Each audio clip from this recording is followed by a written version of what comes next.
www.jamiamadiniyajadid.org. WhatsApp group number +92 333 424 9302.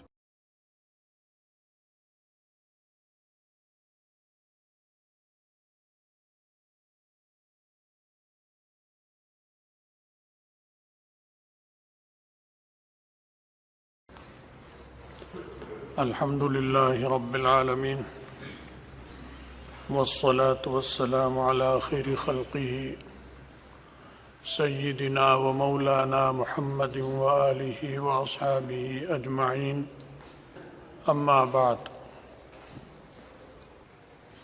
حدیث شریف میں ہر موقع پہ اور مختلف موقعوں پر جگہ جگہ خرچ کرنے کا بتایا گیا ہے، جمع کرنے کا نہیں بتایا گیا، کیونکہ جمع کرنا یہ خرچ کرنے کے تابع ہے. خرچ کرنے کا مطلب ہی جمع کرنا ہے. اس لیے انفاق کا کہا ہے، پیسہ جمع کرو یہ نہیں فرمایا نبی علیہ السلام نے.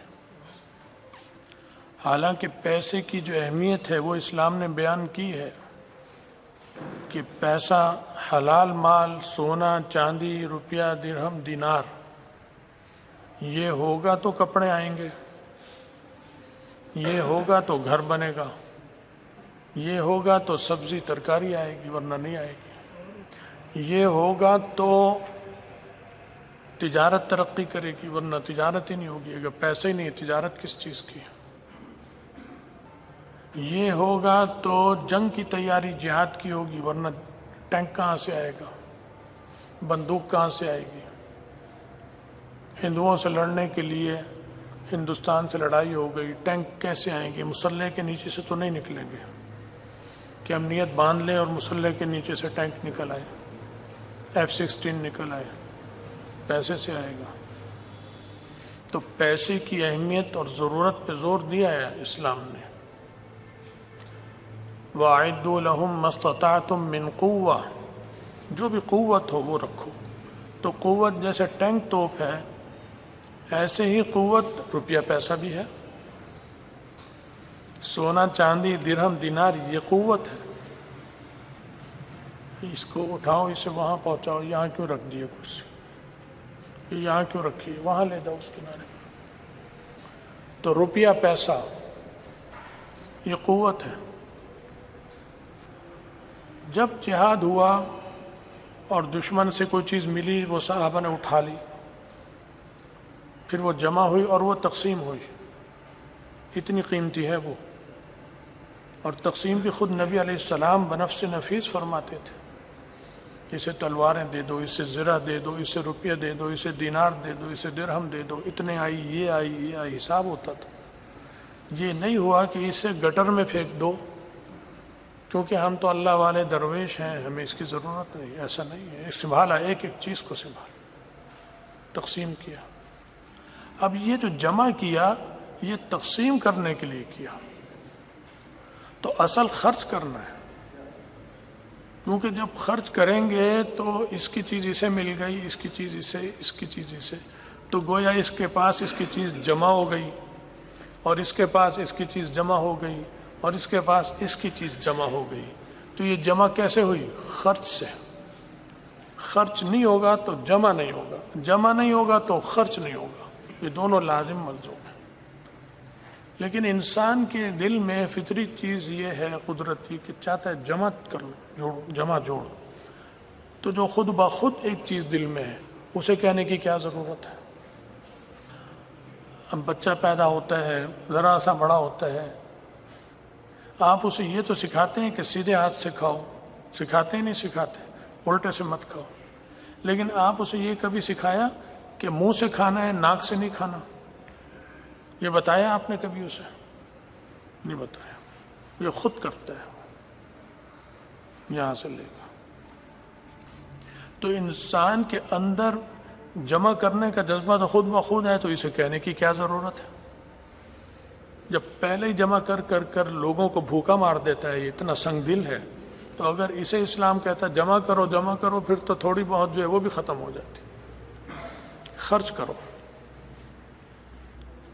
خرچ کرو گے تو تمہاری جمع پونجی محفوظ اور بابرکت ہوگی، اور خرچ کرو گے تو اس کے پاس مال جمع ہوگا، اس کی جیب میں جائے گا غریب کی، آگے پھر وہ اپنی مرضی سے خرچ کرے گا. تو اسلام نے انفاق کا کہا ہے، جمع کا نہیں کہا. فضول خرچی سے روک دیا، اسراف مت کرو، فضول خرچی مت کرو، انفاق کرو. انفاق کا مطلب ہے ایسے خرچ کرو جس میں فضول خرچی بھی نہ ہو، جس میں اسراف نہ ہو، جس میں مستی نہ ہو. تو خرچ کرنے کا بتایا. جتنا خرچ ہوگا مال اتنا بڑھے گا. آپ تجارت اگر 10 لاکھ کی کریں گے تو اسی حساب سے وہ بڑھے گا، اور اگر 10 کروڑ کی کریں گے تو اسی حساب سے بڑھے گا. زمین آسمان کا فرق آ گیا نفع میں. یہ کس طرح؟ خرچ سے. یہ خرچ کرنے سے آیا ہے. اگر خرچ آپ 10 کروڑ کریں اور کر سکتے ہیں 10 ارب، تو 10 ارب والا نفع آپ کو نہیں آئے گا، آپ کو 10 کروڑ والا نفع آئے گا. جب 10 ارب کر دیں گے تو یہ نفع کہاں سے آیا اتنا؟ یہ خرچ کرنے سے آیا. اگر یہ جمع رکھتے کچھ یہ نفع نہیں آ سکتا تھا. اسلام نے کہا خرچ کرو. یہ معاشی اور اقتصادیات کا اہم اصول ہے جو اسلام بتا رہا ہے. اور پھر فقیر پر بھی خرچ کرو، یہ آتا ہے. ایک تو ہم تاجر تجارت میں خرچ کرتے ہیں، وہ تو فقیر کو نہیں کرتے، وہ تو تاجر کو دیتا ہے اور لیتا ہے، وہ بھی اسی کی طرح کا مالدار. وہ بھی کرو، ٹھیک ہے. غریب کو بھی. ہم غریبوں کو فراموش کر دیتے ہیں، اپنی ضرورتیں، اپنے جیسوں کو، اپنی تجارتی ضرورتوں کو مقدم رکھتے ہیں. اس وقت دنیا میں غربت دن بدن بڑھ رہی ہے. پچھلے سال جو غربت تھی اس سال اس سے زیادہ ہے، اور پچھلے سال جو مالدار جتنا مالدار تھا اس سال اس سے زیادہ مالدار ہے. چند ہاتھوں میں ہے سرمایہ بس. تو جو غریب پچھلے سال یا اس سے پچھلے سال جتنا تھا، اس پچھلے سال اس سے زیادہ غریب تھا، اس سال اس سے بھی زیادہ غریب ہے. اور مالدار جتنا پچھلے سال مالدار تھا یا اس سے پچھلے سال تھا، پچھلے سال اس سے زیادہ مالدار تھا اور اس سال اس سے بھی زیادہ مالدار ہے. یہ انفاق نہ کرنے سے ہو رہا ہے. یہ جو مالدار ہوتا جا رہا ہے اور غریب غریب ہوتا جا رہا ہے، یہ اپنی من پسند کے اخراج کی وجہ سے ہو رہا ہے، خرچ سے. انفاق سے نہیں ہو رہا. انفاق تو مقدس نام ہے، خرچ کرنے کا مبارک نام ہے. چین اس پہ زور لگا رہا ہے کہ پورا معاشرہ ہمارا اونچا ہو. نہیں ہو رہا جو ہونا چاہیے. کافی ہے اس وقت، اوروں سے نسبت بہت سب سے بڑھ کر ہی ہے اس کا. اور ممالک چاہ رہے ہیں لیکن نہیں ہو رہا. جب اسلامی سلطنت تھی تو وہاں اسلامی اقتدار جب تھا تو وہاں یہ صورتحال تھی. اور ابھی اتنا سا افغانستان بنا ہے، اتنا سا، وہاں یہ صورتحال شروع ہو گئی ہے. 2 سال 3 سال ہوئے ہیں، کیونکہ وہ انفاق کی پالیسی لی ہے انہوں نے. انفاق تو پورا معاشرہ جو ہے وہ بہتر ہونا شروع ہوا ہے. وہاں مہنگائی نہیں، یہاں مہنگائی ہے. وہاں چیزیں سستی ہیں، یہاں مہنگی ہے. وہاں ڈالر بھی سستا ہے، یہاں مہنگا ہے. وہاں ریال بھی سستا ہے، یہاں مہنگا ہے. انفاق. حدیث میں آتا ہے مناولۃ المسکین تقی میتۃ السوء. غریب کو اپنے ہاتھ سے دینا. آپ نے اپنے ہاتھ سے نہیں دیا، منشی سے کہہ دیا، مینیجر سے کہہ دیا، وہ دے رہا ہے، ٹھیک ہے، وہ بھی ثواب ہے. اس کو بھی ملے گا، اس کو بھی ملے گا ثواب، دونوں کو ملے گا. حالانکہ مال منشی کا نہیں ہے لیکن ثواب اسے بھی ملے گا. یہ تو اللہ کی رحمت اور مہربانی ہے کہ وہ دیتا ہے، اس کو بھی دے رہا ہے، اسے بھی. اور اگر مالک سے لے کر دینے والوں تک 5 ملازم بیچ میں آتے ہیں تو 5 کو ثواب ملے گا خرچ کرنے کا، حالانکہ مال صرف ایک کا ہے. لیکن اپنے ہاتھ سے غریب کے ہاتھ میں پیسہ دینا، خود براہ راست دینا، تقی میتۃ السوء او کما قال علیہ السلام، یہ بری موت سے بچاتا ہے. ہر عمل کی ایک تاثیر ہے اور وہ وحی سے معلوم ہو سکتی ہے، اس کے علاوہ نہیں معلوم۔ نبی علیہ السلام نے بتایا کہ اگر اپنے ہاتھ سے فقیر کو کوئی چیز دیتا ہے چپکے سے عزت کے ساتھ بغیر اس کا دل دکھائے، ایسے دیتا ہے، ایسے نہیں لے پھاڑ، نہیں یہ لیجیے، ایسے دے، جیسے اپنے ابا کو دیتے ہیں کہ ابا جان یہ لیجیے، امی یہ لیجیے، ایسے دے اس کو بھی کہ یہ لو، یہ لیجیے، یہ تمہارے لیے، ایسے دے دے۔ فرمایا تقیمی تتسو، یہ بری موت سے بچا لیتا ہے، جب موت کا وقت آئے گا تو اللہ اس کو اچھی موت نصیب کریں گے۔ یہ کتنی بڑی بات ہے، یہ دنیا کی کوئی طاقت اس کی ضمانت نہیں دے سکتی کہ موت اچھی آئے۔ نہ کوئی طاقت کسی کو بری موت دے سکتی ہے کہ اس کی موت بری آئے گی، وہ اللہ کے ہاتھ میں، بری موت یا اچھی موت۔ اس کو موت ایسی آئے کہ اس وقت اس کا ایمان نہ رہے، یہ دنیا کی کوئی طاقت نہیں کر سکتی، اللہ چاہے تو کر لیتا ہے، اللہ بچائے اس سے۔ اور یہ کہ اس کی موت آئے تو ایسی کہ ایمان پر ہو، بہت اچھی، یہ بھی صرف اللہ کرتا ہے اور کوئی نہیں کر سکتا۔ تو اس کا طریقہ فرمایا کہ اپنے ہاتھ سے مسکین کو دینا، یہ بری موت سے بچاتا ہے۔ ایک صحابی تھے، انہیں یہ حدیث معلوم تھی انہیں، وہ ایسے ہی کرتے تھے کہ جب کوئی فقیر آیا، بیٹے بیٹی کو بھی نہیں کہتے تھے، خود ہی کوشش یہی ہوتی تھی اپنے ہاتھ سے دوں جا کر۔ پھر وہ نابینا ہو گئے، بڑھاپا ہوا، نابینا، تو اب دروازے پر جب کوئی صدا آتی تھی فقیر کی، مسکین کی، تو انہوں نے ایک رسی اپنی چارپائی سے لے کر دروازے تک ایک رسی باندھی تھی، اس کو پکڑ کر دروازے تک جاتے تھے اسے دینے کے لیے کہ نہیں اپنے ہاتھ سے دوں گا میں، حالانکہ نابینا تھے۔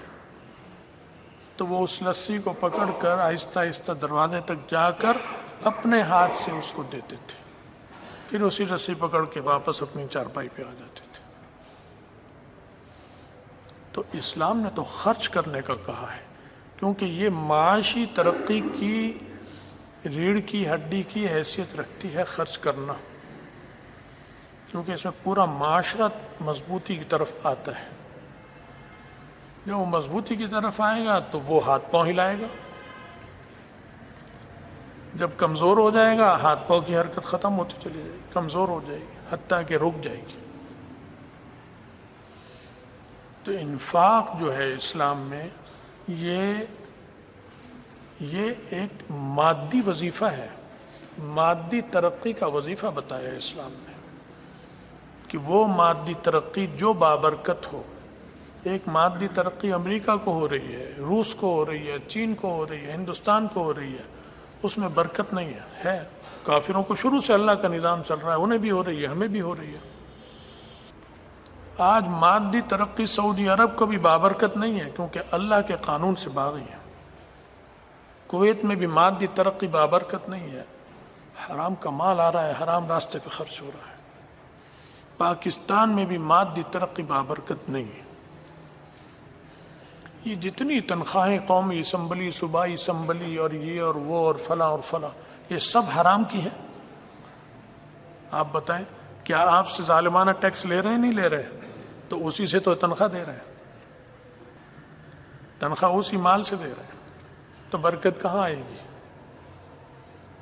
وزیر اعلیٰ کی تنخواہ حرام مال سے، جج کی تنخواہ حرام مال سے، جرنیلوں کی تنخواہ حرام مال سے،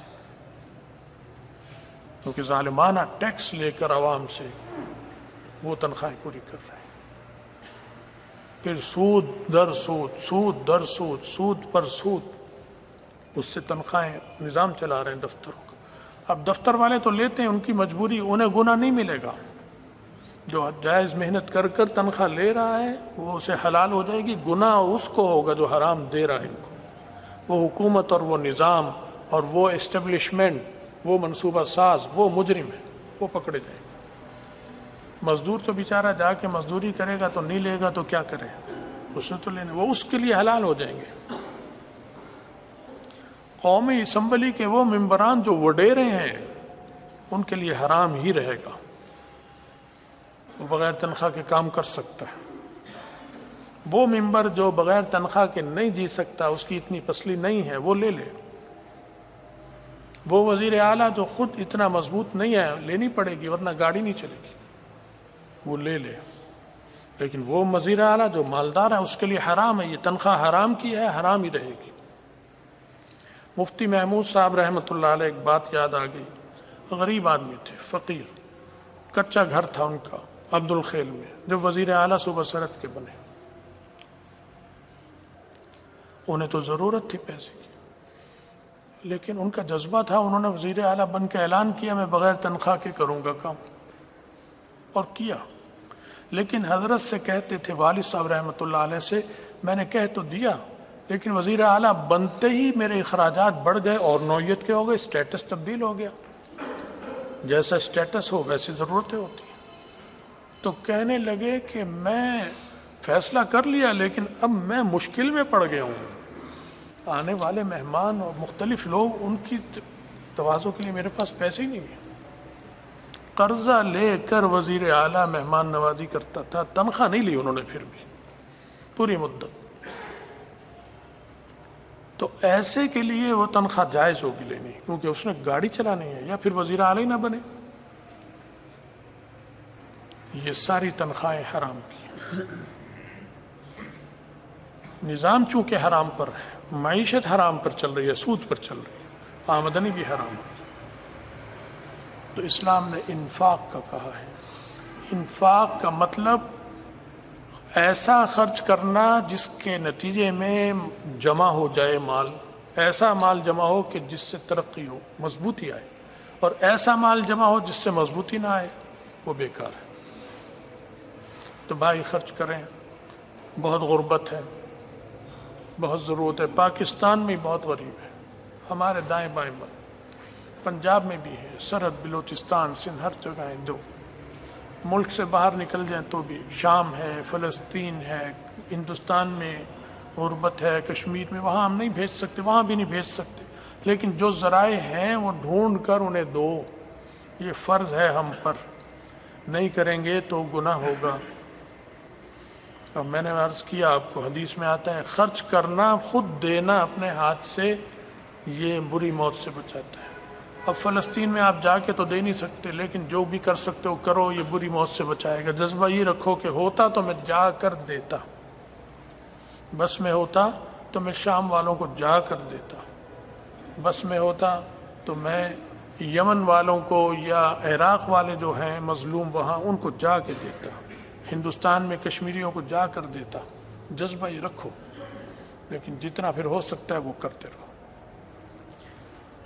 تو اسے پاس لے کے بیٹھ گئے ہو، مجھے دو اس کو لگے بندو۔ تو یہ چیزیں ہیں بھائی، اس کا بہت خیال رکھیں، ہم بہت غفلت میں ہیں، اس کی سزا ہم سب کو ملے گی، مجھ سمیت اللہ ہمیں بچائے اپنے قہر سے اور غصے سے۔ ہم سب اس کے مکلف ہیں کہ جو بس میں ہو وہ خرچ کرتے رہیں۔ جمع کرنا کوئی کمال نہیں ہے، یہ فرعون کی، شداد، حامان اور نمرود، یہ سب کی سنتیں، قارون ان کا طریقہ ہے، اور اب بھی بے شمار قارون ہیں پاکستان کے اندر، قارون بیٹھے ہیں بے شمار، جمع کر رہے ہیں۔ یہ کوئی چیز نہیں کمال کی، یہ عزت کی چیز نہیں ہے۔ آپ محنت کر کر چھپا کے خرچ کرتے ہیں، یعنی خرچ کرنے کے لیے آپ اگر چاہیں چھپا کے کرو تو محنت کرنی پڑے گی، لیکن وہ ایسی چیز ہے کہ اگر کھل بھی جائے تو آپ کو کوئی شرمندگی نہیں ہوتی، کیونکہ خرچ کیا۔ اور جمع کرنے کے لیے آپ کو چھپانا پڑتا ہے، چھپنا پڑتا ہے کہ یہ نہ پتہ چلے کہ میں نے جمع کیا ہے، کیونکہ پتہ چل گیا تو آپ شرمندہ ہو گئے، آپ کو مجلس میں بیٹھنا مشکل ہوتا ہے۔ یہ اتنا گندا جرم ہے جو اندر کا ضمیر کہتا ہے کہ جرم ہے۔ تو ہم مجرم ہیں، بہت مجرم ہیں، ہم سب کے سب مجرم ہیں، کسی نہ کسی درجے میں، کوئی بڑے درجے کا، کوئی چھوٹے درجے کا۔ اللہ تعالی ہمیں اس سے نکالے، اور اپنے بھائیوں کی خبر گیری۔ ایک مذہب، ہاں یہ آیا نماز عید الفطر ہمارے یہاں انشاءاللہ 6:45 بجے کھڑی ہو جائے گی، 6:45 بجے نماز کھڑی ہو جائے گی، تو آپ وقت سے پہلے پہنچ جائیے، اللہ تعالیٰ انشاءاللہ۔ منہ مبارک کی زیارت رسول اللہ صلی اللہ علیہ وسلم کا مقدس بال مبارک ہے، اس کی زیارت کا لوگ پوچھتے ہیں، وہ 27ویں کو ظہر کے وقت ہوتی ہے انشاءاللہ. ظہر کی نماز ہمارے یہاں کتنے بجے؟ 1:15 بجے ہو رہی ہے. تو 1:15 بجے نماز کے فوراً بعد جو زیارت کرنا چاہیں کر سکیں گے انشاءاللہ. بھائی نسیم صاحب ہیں، ان کا جمعے کے بعد آپریشن ہے دل کا. ڈاکٹروں نے بہت نا امیدی ظاہر کی ہوئی ہے. خصوصی دعا کریں اللہ انہیں صحت اور عافیت عطا فرمائے. افطار کے وقت ہاتھ اٹھا کر دعا کا کیا حکم ہے؟ جب افطار کا وقت ہوتا ہے ہم دسترخوان پر گھروں میں بھی بیٹھتے ہیں، مسجدوں میں بھی، تو دعائیں مانگتے ہیں بیٹھ کے 5 منٹ پہلے، 10 منٹ پہلے، 15 منٹ. اور بعض جگہ تو اجتماعی خانقاہوں میں دعا کرائی جا رہی ہے. اس کا کیا حکم ہے؟ دیکھیں، عصر سے مغرب تک صرف جمعے کا دن کا آتا ہے کہ یہ مبارک وقت ہوتا ہے، لیکن وہ رمضان ہو یا نہ ہو اور روزہ ہو یا نہ ہو، اس کا نہ رمضان سے تعلق ہے نہ روزے سے تعلق ہے. اس کا نہ یہ ہے کہ کھانا سامنے رکھ کر دعا کرو، یہ حدیثوں میں نہیں ہے. دعا اس طرح ہاتھ اٹھا کے خاص طور پہ کرنا یہ حدیث میں ثابت نہیں ہے. افطار کے وقت دعا آتی ہے، تو افطار کب شروع ہوگا؟ جب سورج غروب ہو جائے گا. اور ہم جب شروع کر دیتے ہیں جب سورج غروب ہی نہیں ہوا، وہ تو باہر ہے. اعلان تو جب ہوگا جب سورج چھپ جائے گا. یہ وقت ہے دعا کا کہ افطار کرو دعا پڑھ کر. اور اس کے علاوہ بھی کوئی دعا مانگنی ہو وہ مانگ لو، اللہ میری مغفرت کر میری. لیکن یہ کب؟ جب افطار ہو جائے، سورج غروب ہو جائے. تو جب سورج غروب نہیں ہوا تو اس کے لیے نہیں آتا. وہ جو آتا ہے عصر سے مغرب تک وہ صرف جمعے کے دن کا آتا ہے. چاہے وہ سال میں جو بھی جمعہ آئے اس میں تو ہم کرتے نہیں عبادت کہ اس وقت ہم بیٹھیں دعا کریں مشغول ہوں، وہ تو کوئی کرتا ہے. لیکن ایسی چیز میں جس کا حدیث میں نہیں ہے اس میں کرنے سے ثواب بھی نہیں ملے گا. ہاں اگر دعا کرنا چاہتا ہے کوئی تو اس وقت بھی کر سکتا ہے، دل میں کرتا رہے. وہ ہم بھی کرتے ہیں الحمدللہ، کوشش کرتے ہیں. لیکن اس کے لیے ایسے طریقہ بنانا یہ تب کر سکتے تھے جب حدیث میں آتا. لیکن جب حدیث میں نہیں آیا تو یہ میرے اور آپ کے اختیار میں نہیں ہے کہ ہم یہ چیز کریں. اس سے پھر دین کا نقشہ بدلتا ہے، دین کی تعلیم پہ اثر پڑتا ہے. تو اس کا ہمیں خیال رکھنا چاہیے اور یہ مسئلہ دوسروں کو بھی بتانا چاہیے. اللہ عمل کی توفیق عطا فرمائے.